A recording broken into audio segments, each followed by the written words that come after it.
So we have a special treat this evening. Venerable Bhante Dhammaratana will be leading us through a meditation and sort of engaged discussion about metta Bhavana, or loving friendliness meditation. So we're glad you all are here with us tonight, and I'll pass it off to Bhante Dhamma. Okay. Good evening, everybody. We can start with the Karaniya Metta Sutta. May all beings be happy and secure. May all beings have happy minds. Whatever living beings there may be, without exception, weak or strong, long, large, medium, short, subtle or gross, visible or invisible, living near or far, born or coming to birth. May all beings have happy minds. Let no one deceive another, nor despise anyone anywhere. Neither from anger nor ill will should anyone wish harm to another. As a mother would risk her own life to protect her only child, even so towards all living beings, one should cultivate a boundless heart. One should cultivate for all the world a heart of boundless loving friendliness, above, below, and all around, unobstructed, without hatred or resentment, whether standing, walking, sitting, lying down, or whenever awake. One should develop this mindfulness. This is called divinely dwelling here, not falling into erroneous views, but virtuous and endowed with vision. Removing desire for sensual pleasures, one comes never again to birth in the womb. Excellent. Excellent. Excellent.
Sadhu, sadhu.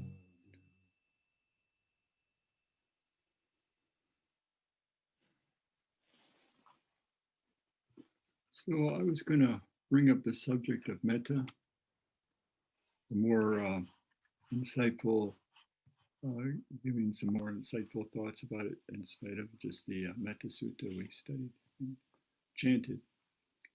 But I'd like to relate a story to you.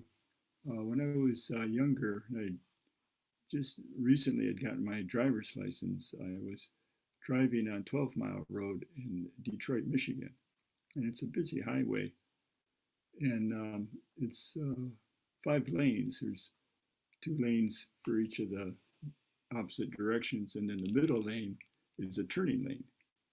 Well, I was driving at night, and my tire blew out in the front, and I was able to, in spite of that, to uh, park myself in the middle lane, the turning lane. And so I had uh, gotten the tire out, I got the jack underneath it, and I was pretty uh, disappointed. More like nervous.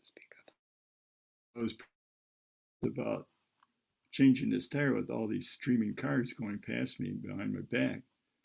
But while I was doing that, this gentleman had pulled his car in front of my car with the lights pointing in my direction on low beam. And so I couldn't really see him very well. But he approached me, and he just had this soft, casual gait while he was walking up. And he stooped down and he was helping me with the nuts, and then got the tire off and he got the new tire on. And he helped me in that same instance and got the jack down, and then he left. And the whole thing was done silently. I never even saw him very well. But the point of the story is that you feel really uplifted when things like that happen, in instances where speech isn't even necessary.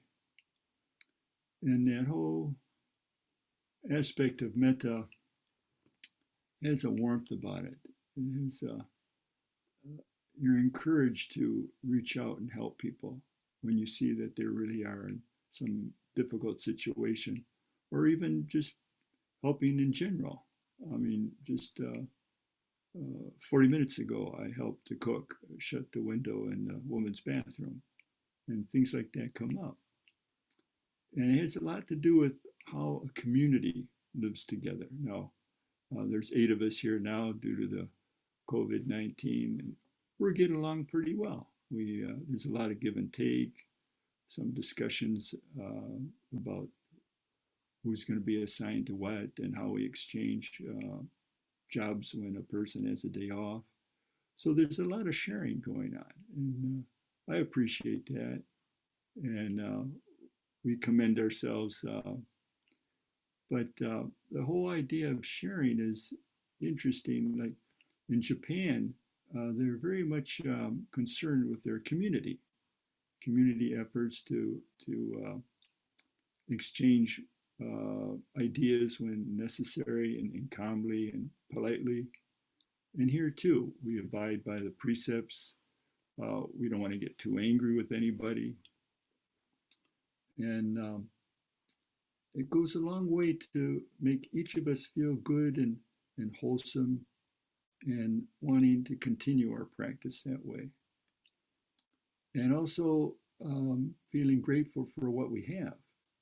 Um, People in civilian life can direct their interest or their ideas about how they feel about their work, their life partner, children, if they have a family, and identify certain aspects when you take time to think about it.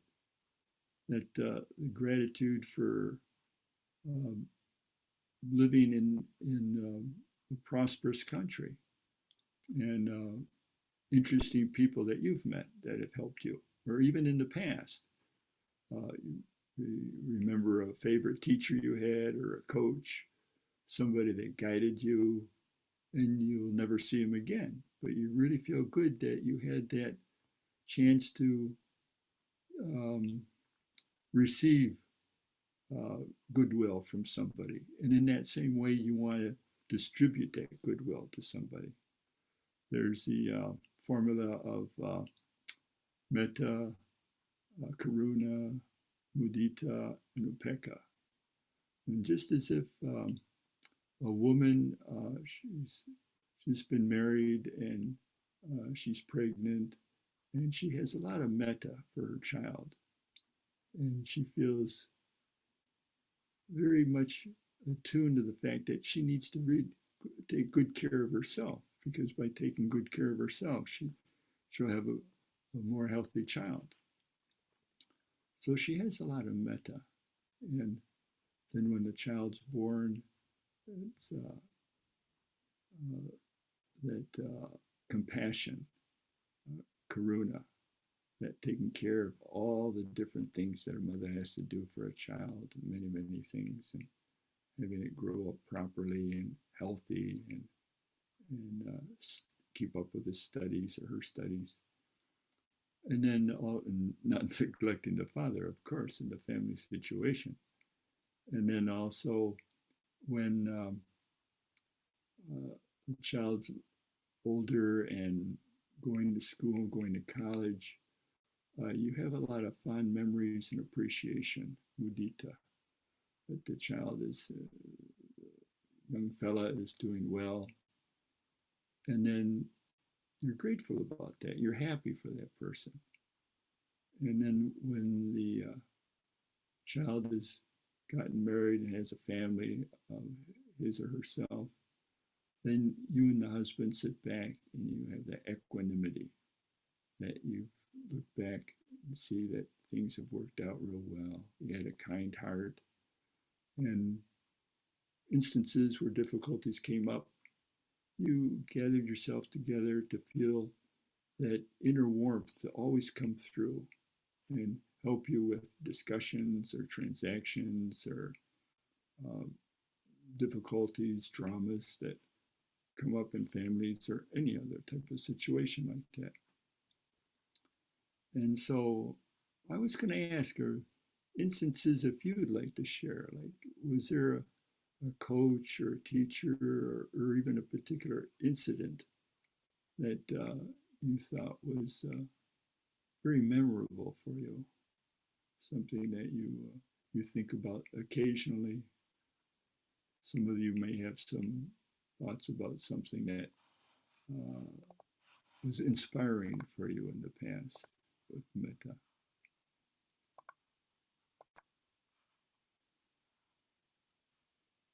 Nobody had any automobile instances. But living in the community is a wonderful thing. And I feel more indebted to the people that we have living here. We share a lot of ideas. I think I've learned more in the last 9 months than I learned in the last 5 years, because we really look out for each other. And we have different capabilities to do different things. I watch out for possible leaks. One was not doing us any good on the outside of the building, and repair work needs to be done. Others take care of, and we get our guidance from Bhante ji, of course. He's an inspiration.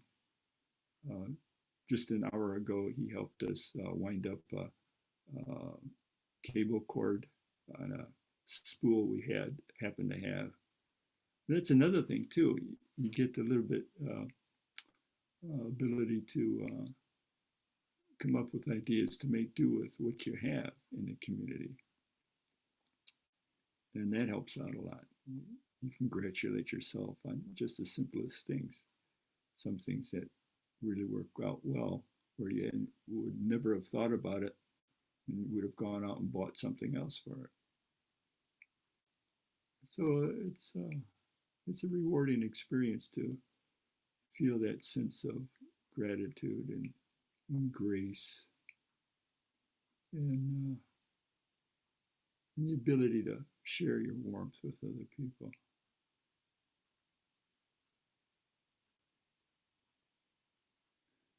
Another aspect is considering metta is with the precepts, and just taking the 5 precepts as an example. Not killing, not stealing,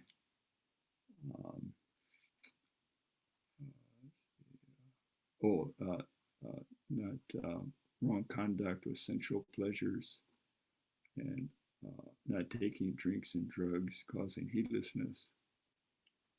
And we can abide with those and feel that they're a foundation, they're functional as we read and understand them. But also we can have animating them, which means to bring them to life. So they're just become a part of us, and that's also a part of metta, that you want to do well for yourself and not transgress a precept.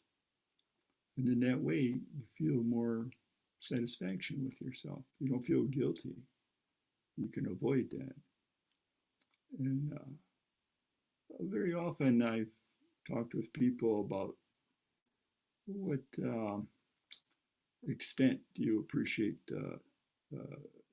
drinking, and if you find that you were a bit excessive, you want to curtail that.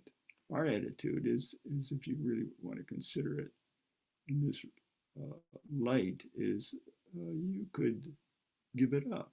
I'm not like a thumping Bible preacher on that aspect, but when we meditate, there's so much to become intimately familiar with yourself, and you can see things in a much more accurate way, and have the incentive to further your discipline with more metta and the precepts. But with metta, you gain a sense of more fulfilling aspects of your life.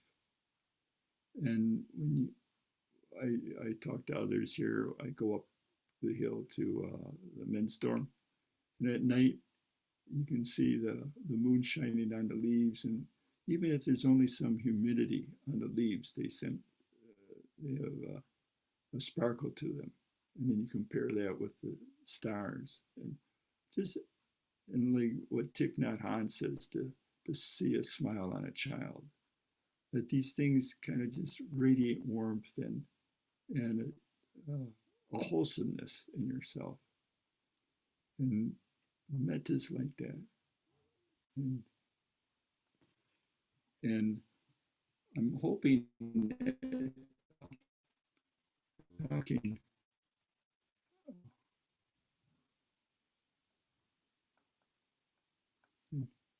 that you want to have a more incentive to look into further depths of metta in your meditation. So, Geraldine, would you like to share that, or would you, or maybe we could read? You could share that with the group, or we could read that. I think you can read it off. Yeah, thanks. We should read. Okay. So I'll just read it. So Geraldine writes to share.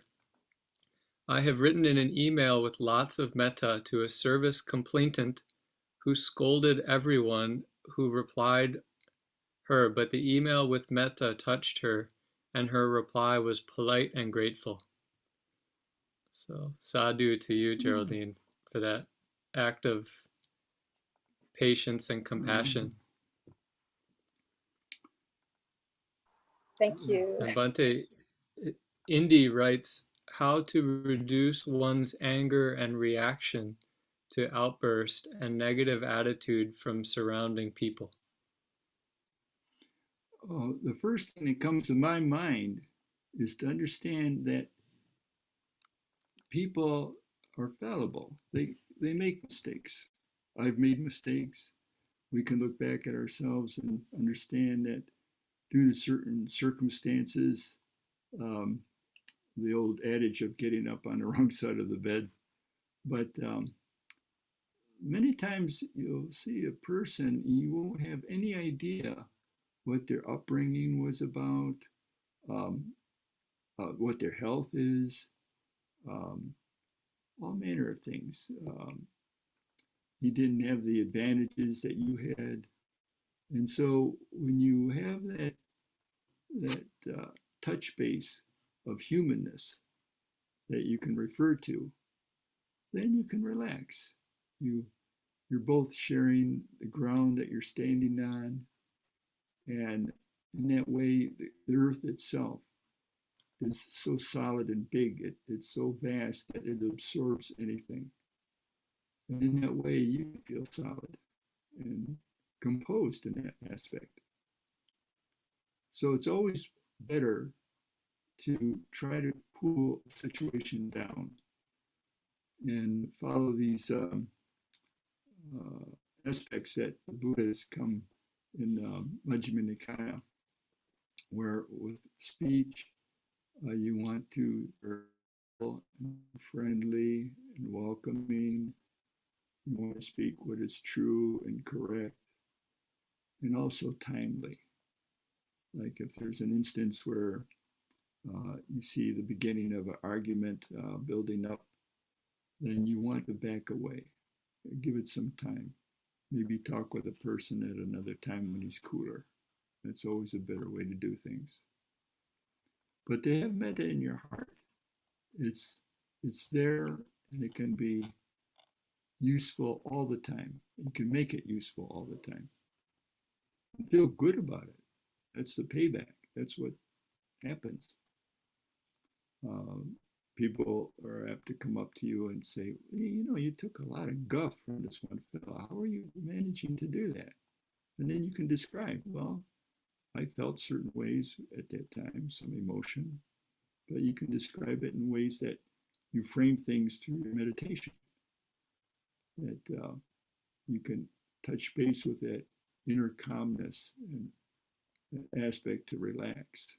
Make it a meditation right during the ensuing difficulty, that's what's happening. And these things that happen in the better light of backing away and seeing that everything's impermanent. In fact, if you wait, this person, he may even come up to you later and apologize. So it's always good to match the situation with the measure of metta and the measure of mindfulness that you've accrued. Bhante, I have a question. Oh, yeah. So my question is, I'd like to hear your thoughts on your reflections on so we have the four divine abodes, metta, karuna, upekkha, and sympathetic joy. Yeah, upekkha. Upekkha and sympathetic mudita. Mudita. Yeah. So we have the four divine abodes, but one other English translation for these is the four immeasurables. And so I'm wondering what your reflection is on how we could apply this word immeasurable to metta. What's your interpretation of that? Yeah, well, how does that strike you? Instances in which you can follow chants and follow, after you have become familiar with the chant, you can follow up with this aspect of spreading metta outwards from yourself. And when you spread it outwards, it's a way in which you can just think of yourself in like a community building. Like in our community, you feel that you're working well with people. When objections come up, you can work with it. But that whole aspect of the community, and then the larger area of the state that you live in. That you have metta for everybody in the state. And then you progress outwards in that fashion to the world and to the universe. It's called Exalted Meta. And now the other aspect is Measureless Meta, and that's where you do the same thing in this respect of expansion, but you look at all the people that are in front of you for whatever distance that happens to be. And then all the people to your right, and all the people to your left, and all the people behind you. And it's considering their actual humanity. What is humanity? What are people? And I can remember an instance when I was home, and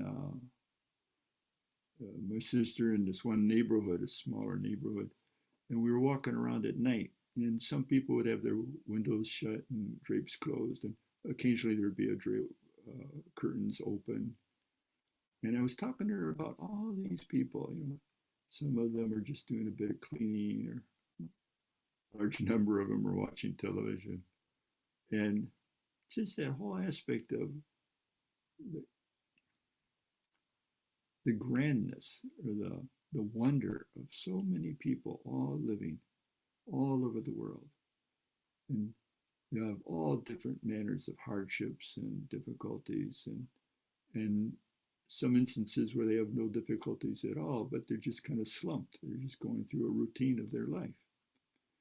But the aspect is to understand that we're a part of that. We share that. And anytime you meet anybody, whether you're putting another shopping cart from somebody because you're going the same way with your shopping cart in the parking lot, and you put them away, or any number of instances, and just feel good that you're alive, and particularly that you meditate. You meditate and see the cause and effects of things. That's the real touchstone. That's where you can really expand your experience. See how things work.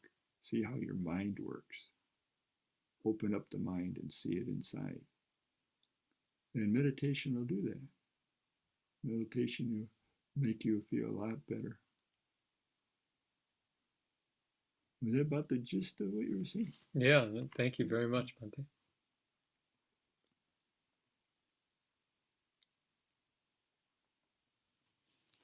Yeah, I think that was an earlier reply about the person who scolded everybody. Right. Does anyone else have any reflections or stories they'd like to share about metta in their life? Don't be shy.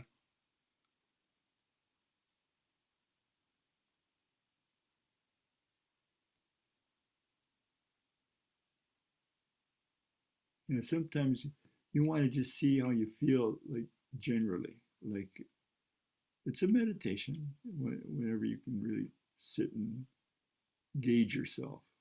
But particularly one way is watch when you're driving. You get a little antsy, you're running out of time, you get a little upset, and somebody cuts in front of you. These are instances where, yeah, okay, I mean, better late than even just being upset about it. Just arrive at your destination with a cool head. You're ahead of the game there.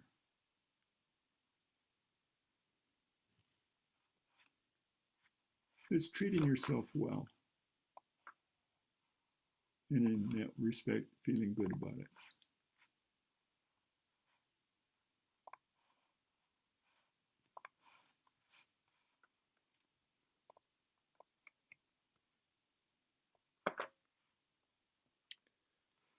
Okay, well, we've reached the top of the hour.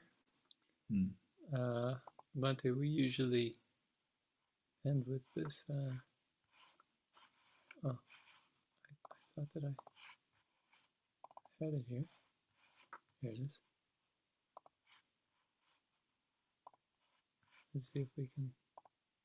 There it is. We usually end by chanting this. Be a nice way to close out the evening. By means of this meritorious deed, may I never join with the foolish. May I join always with the wise, until the time I attain Nibbana. May the suffering be free from suffering. May the fear-struck be free from fear. May the grief be free from grief. So too may all beings be. From the highest realm of existence to the lowest, may all beings arisen in these realms, with form and without form, with perception and without perception, be released from all suffering and attain perfect peace. Excellent, excellent, excellent.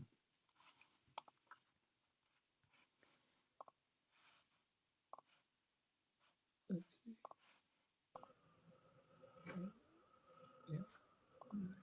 Thank you, Bhante. Thank you, Brian. Thank you, Bhante. Thank you, Brian. Thank you, Bhante. Thank you, Brian. Thank you, Bhante. Thank you, Brian. Good Brian. evening. Thank you, Brian. Arigato. ありがとうございます。Arigato. Thank you, Bhante. Thank you, Brian. Thank you, Brian. Thank you, Bhante. Thank you, Brian. Thank you very much. Thank you, Brian.